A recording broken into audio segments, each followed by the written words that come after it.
Hello, this is Lynn. I am going to show you real quickly how to make the center a flower like this. It's going to be a little bit different because it's going to be used as in denim, and it will not look quite as flared as this one does.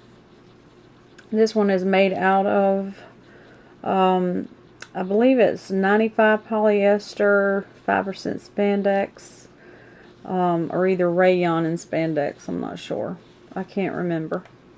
Anyway, it's a really fine fabric that makes excellent dress t-shirts that you can wear with dressy clothes, or you can dress up casual clothes. And it makes this nice little pretty flower. I'm doing this for LaDonna on my Facebook. She follows me on Facebook. We actually follow each other. She does embroidery. Excuse me. And beautiful work. She does excellent embroidery work. And she makes hand towels and things. I'll post the link on below in the information of my video so that if you want to go by and check her out and see some of the stuff that she does, then you feel free to. Okay. I had to drink some water. I'm sorry. I'm very allergic to springtime. So I'll probably be coughing and what have you.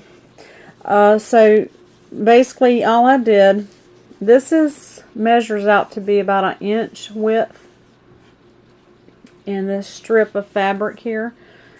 And all I do is I fold it wrong sides facing, and you're going to have the crease, the out part here, and then the part that comes together over here, you're going to just do a basting stitch.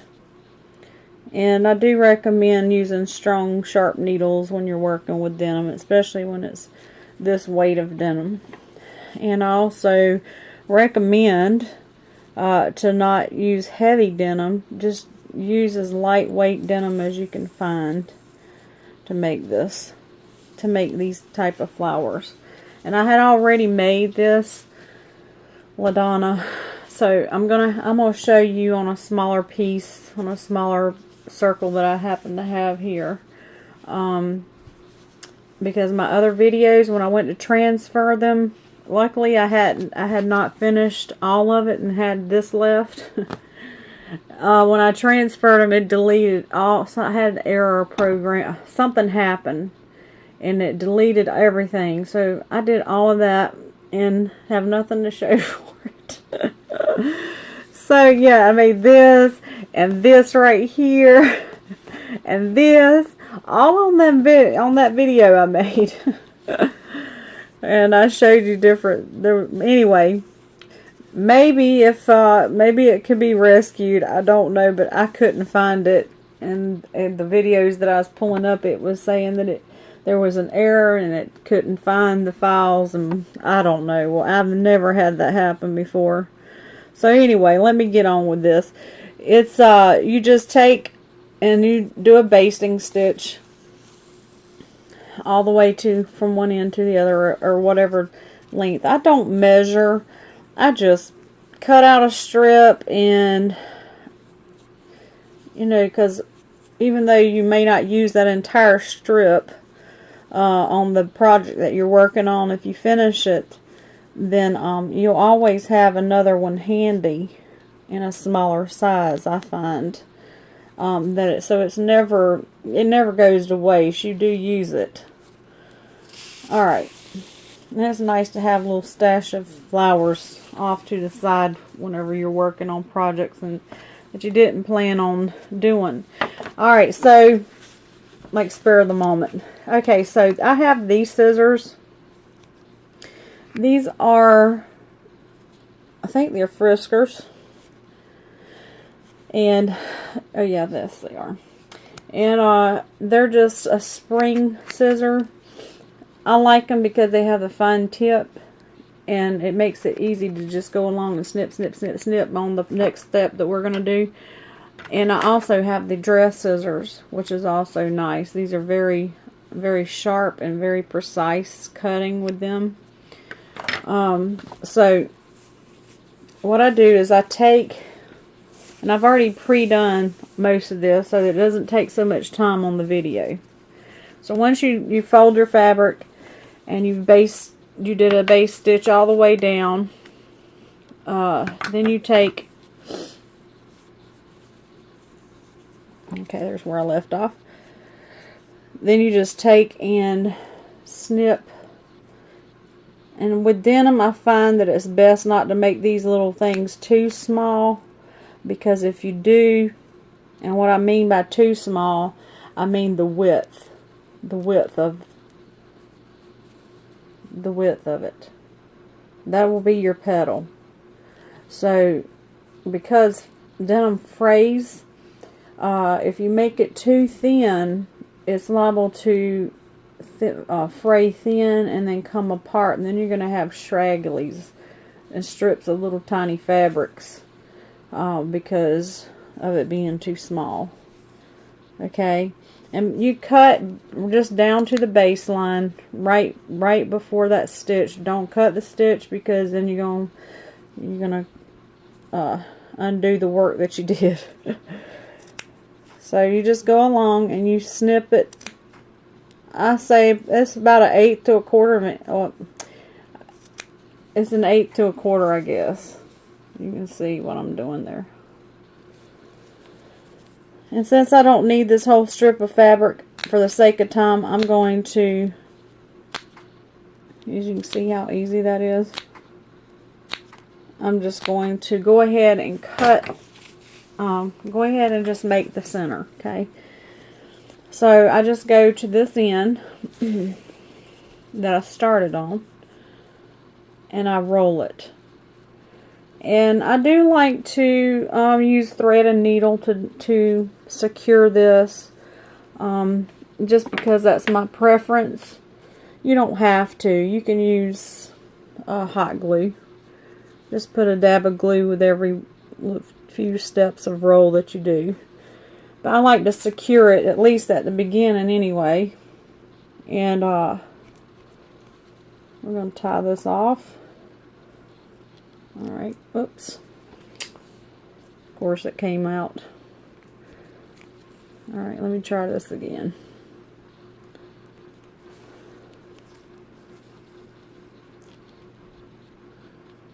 It's not wanting to cooperate with me.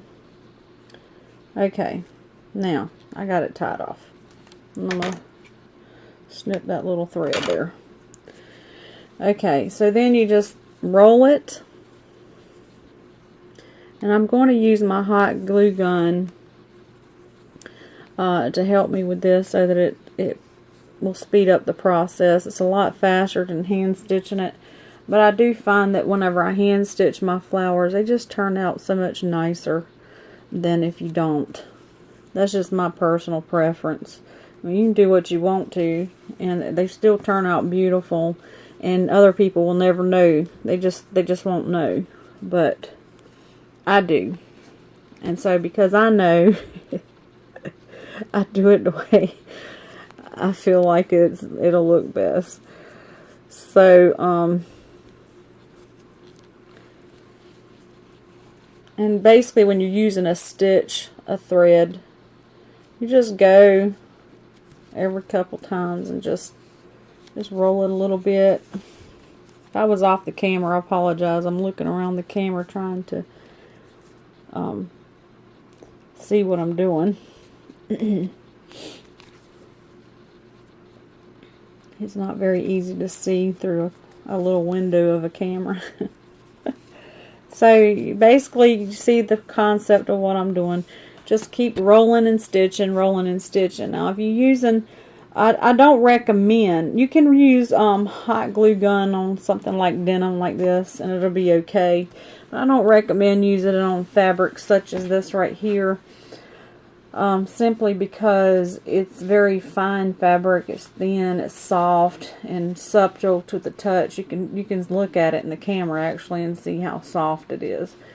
And whenever you're dealing with hot glue, it has a tendency, to be hard, and you can actually use it on the part when you're rolling it, but instead of using a basting stick, you could actually dab little hot glue gun along to seal the edges. I've seen people do it that way, and it works fine. But when you're rolling it, if you put too much, you'll find out what I'm talking about. When you try to roll it up, it's going to be stiff, and it's not going to be pliable in your hand, and you can't manipulate it as easily. And this is why I say it's much better to use thread, because thread has, it's soft, and you can manipulate it. So but I'm going to cut right now, tie this off, because I'm no longer going to use this thread, because I'm going to do it quickly with the hot glue gun, since I'm working with the denim. I actually stitched this whole thing on camera, on that video.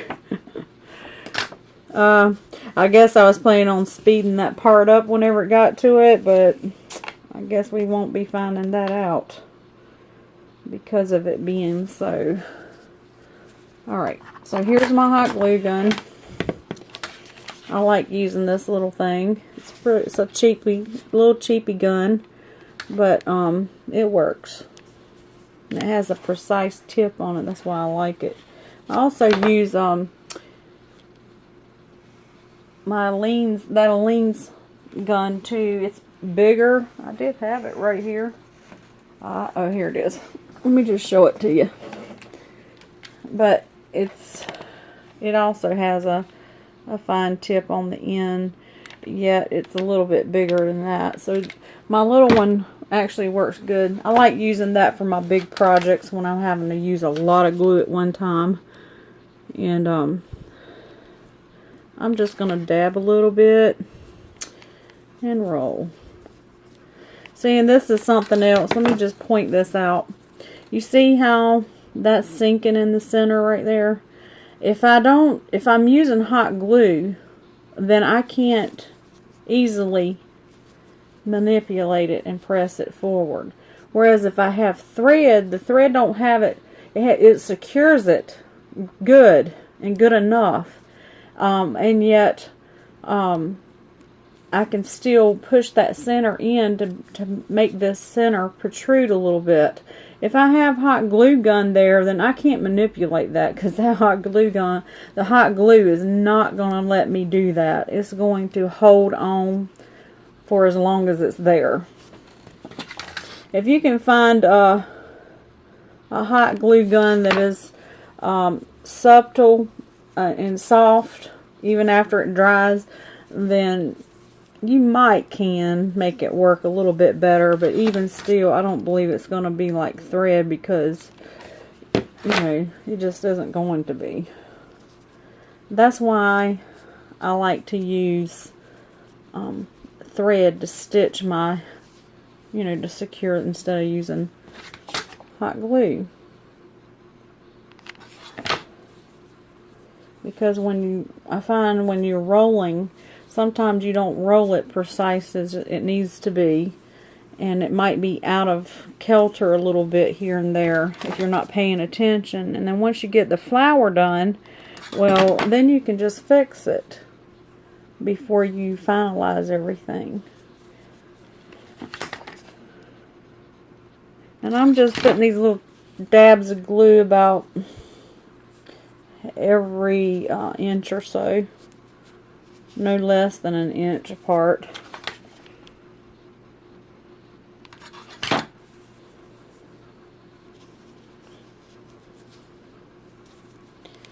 Okay. I have to say though, hot glue gun is the quicker method than using thread and needle.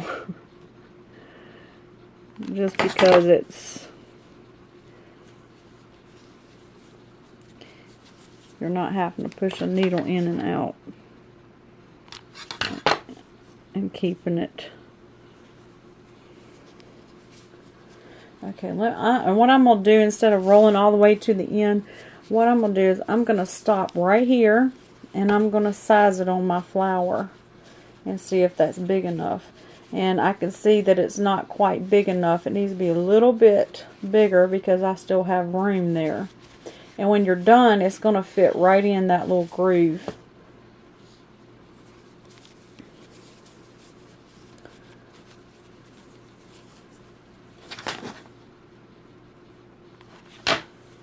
It's been so long since I made a tutorial video that I am way out of shape on this deal. So I hope that it's beneficial to you. I'm actually using quite a bit of this. Wow. I'm going to have to stop and clip some more. I didn't think I would need all that. Let's see what it'll do right there.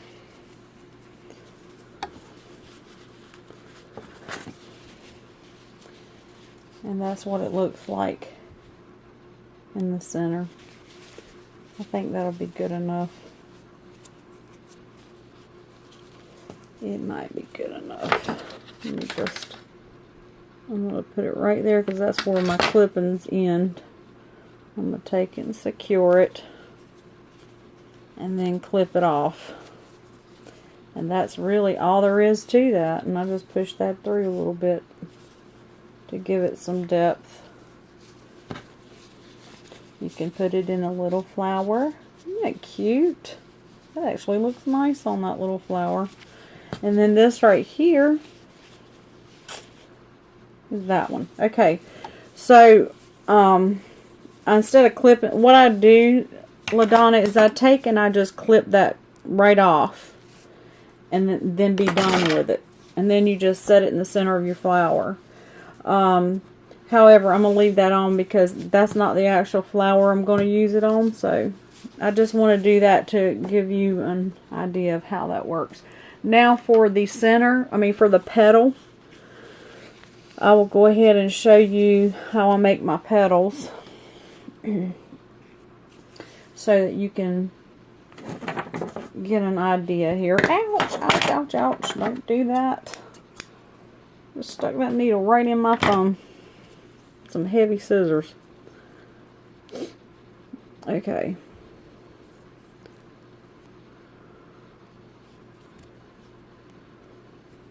I just tied my thread off so I can. Alright. I'm going to just show you real quick the two different types of petals.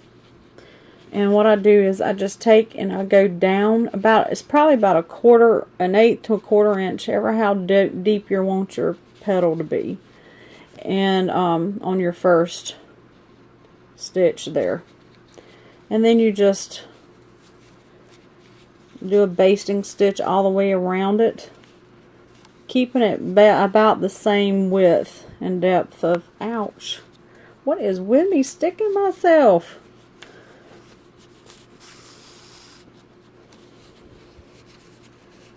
Okay. And you just go all the way around. This is going to be like the rounded petal. And I usually do like 5. I said I was going to do the pointed one first, but since I did this is actually the rounded petal. And I'll show you in a second. And then I'm going back up.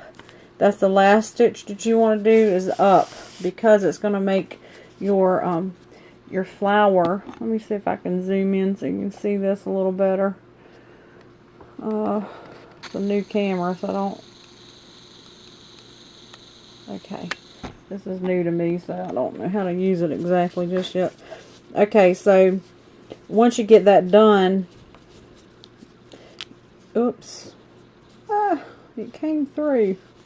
Anyway, the gather goes like this. I didn't have my knots tied big enough. It came through my fabric. So your petal's going to look like this when you're done.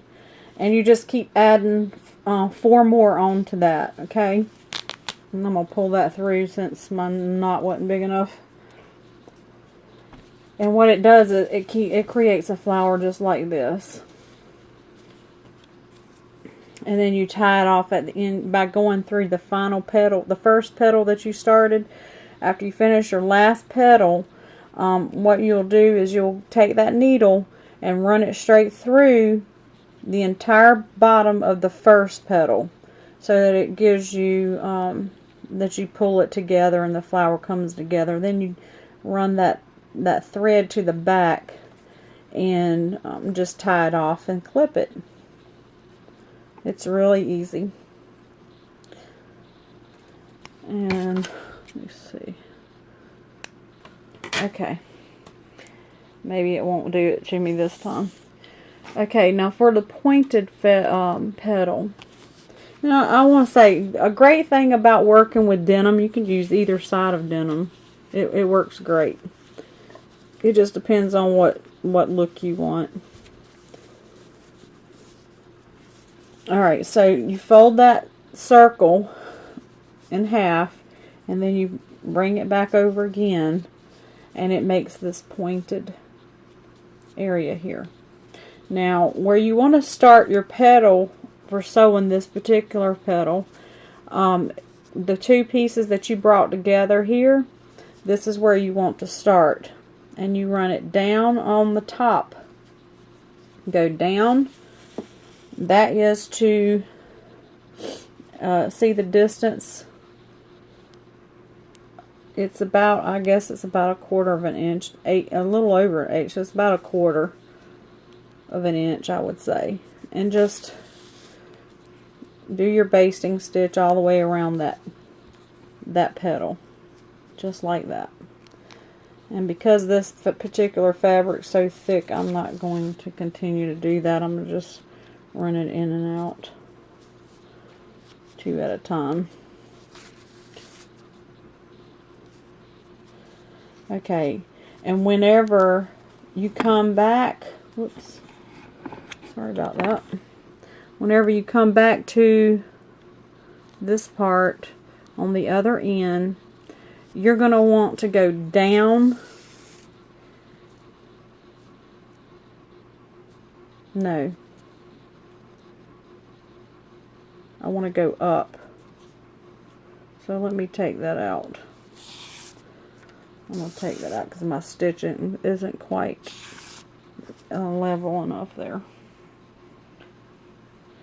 I try to keep my stitches to where they are as even as possible as far in distance, because that's going to help. That's going to be the pleat of your petal. Even though you may not see it, it still keeps it uniformed a little bit better. And also, it's important, I think, to at least have your ends, the sides of your petals, pretty much the same. Okay, so if you got 1/8 of an inch on each side, then you need to have 1/8 on each side, or 1/4, whatever it is that you're doing. And then you just pull that together, and you add 4 more of those on there. And you don't have to secure it, you just keep adding them to it. And then when you get to your last petal, just say I've already got all 5 petals on there, then I'm going to take this needle and thread that you just fed your last petal on, same thread, and I'm going to run it through all the way through that petal. And normally it doesn't come undone like that because it's got other petals pushed up against it, but you get the idea. So once you do that, I didn't get it all the way through, but just say I did. Once you're done, you go to the back of that, and make sure you just secure it at the back, so that it's, all you got to do is just make you a little loop of thread and go through twice, just in case you don't know. I'm sure you know how to do this. Okay, and that's all you have to do. And then it looks like this when you're finished. Okay, so if there's anything else that I can maybe help with showing you. If I didn't do it clear enough, maybe I can get a video up that isn't messed up. I hate I lost all of that video I done, because I showed a lot more detail work. I actually showed this flower and how I tied it off and everything, and this one. So, and I did that. But anyway, just let me know if there's anything else I can show you. Also, you can also make petals out of lace that is in contrasting color or whatever, and set it on there as well. Say like this, for example. I'm going to just use this as an example. Just imagine that's lace. And you can put it, position it any way you want. And then just stick the centerpiece on. And then you've got a different flower. So, there you have it. And thank you for watching. I'll talk to you later. Bye.